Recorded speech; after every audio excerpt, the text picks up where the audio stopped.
Hello po mga kaantingero-antingera ko dyan. Ang video po na ito ay simple lamang. Ito ay pagtanggal ng kamalasan sa buhay at pag-attract po ng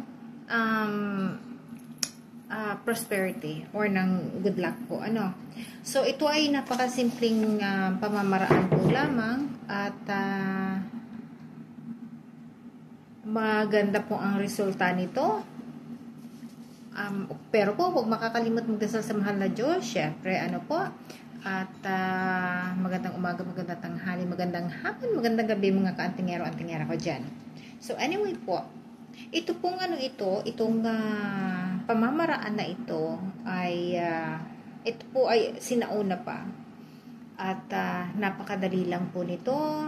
At again, ang kakailangan mo po lamang ay papel, tapos pen and bowl po, saka tubig. Ito nilagyan ko na po siya ng tubig, ayan, may tubig na siya. Tapos yung papel po, susulatan mo po ng pangalan mo. Yung pangalan mo po nung isinilang ka, So, halimbawa, kung yung pangalan mo, middle name mo po, tapos yung, last name mo. So, in other words po, yung pangalan mo, last name ng nanay mo, at last name ng papa mo. Kung yun po ay, ang gamit mo ang middle name ng nanay mo. Basta po kung ano yung pangalan mo na nung isinilang ka, yun po ang isusulat mo. So, kung may asawa ka naman po, wag mo pong ilalagay ang apelyido ng asawa mo. Basta yung pong, yung isusulat mo po dito ay, pangalan nung isinilang ka. Tapos po, para masigurong ikaw nga, ilalagay mo po yung birthday mo. Halimbawa, yung buwan, yung petsa, at yung taon. Again, para masigurong ikaw talaga, para dumating talaga ang swerte sa iyo, ikaw ang, direct talaga sa iyo yung swerte, isusulat mo po yung pangalan ng ina mo, pangalan ng ina mo at ng last name niya po, tapos yung tatay mo rin po pangalan niya, tapos yung last name niya, kasi sa pangalan po maraming nagkaka-pare-pareho sa pangalan. Sa birthday, maraming nagkaka-pare-pareho. Sa pangalan and birthday, marami pong nagkaka-pare-pareho. Pero iisa lamang po ang may pangalan mo, may birth date mo, pangalan ng nanay mo, pangalan ng tatay mo, iisa lamang po yun. Ikaw lang po talaga yun. Kaya yung swerte na i-attract na papunta sa'yo talaga darating. So, ngayon po, may extra ingredients tayo. Lalagyan natin ng 2 kutsarang asin. Hindi po yung table salt, yung iodized, yung asin po ng dagat, yung mumurahin lang po. So, basta asin ng dagat po.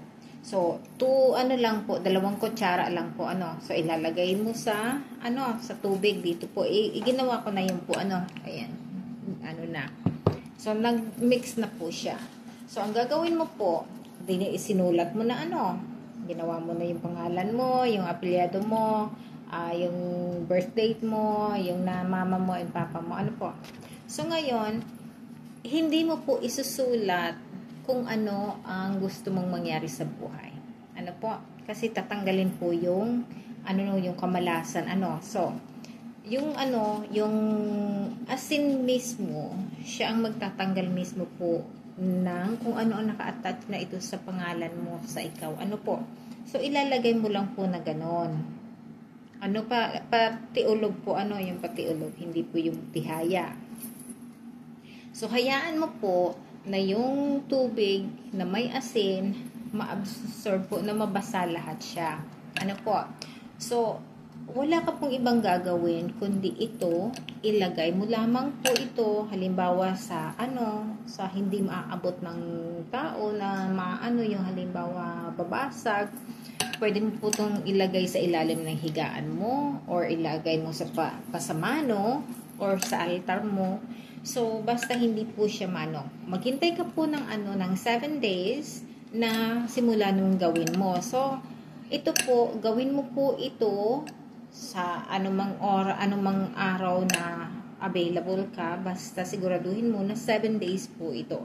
So, ganyan po, napakadali. Ngayon po, may po ito, may dalawang mangyayari, posibleng mangyari. Magbabago, ang pagbago ng buhay mo, baka masyadong, ang changes niya, masyadong rough kasi yung mga tao na hindi mo na kinakausap noon, magbabalikan sa iyo, yung taong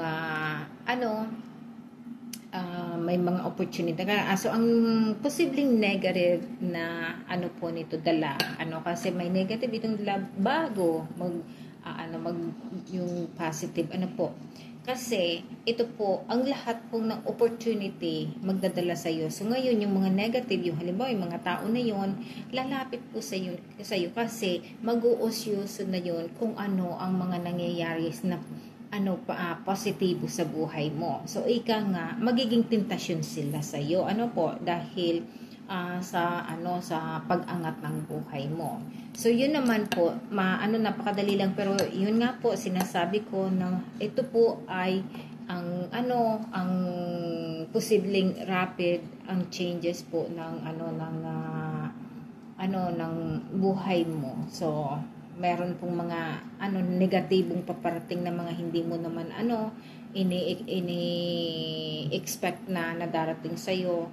Pero yun po ay bahagi ng dahil yung positive na nangyayari sa buhay mo, yung mga tao or yung mga yun ay sa iyo, yung mag-uusyoso kasi nagbabago na ang buhay mo.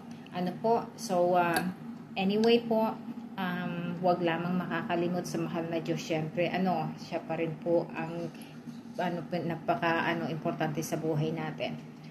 So salamat po. Bye.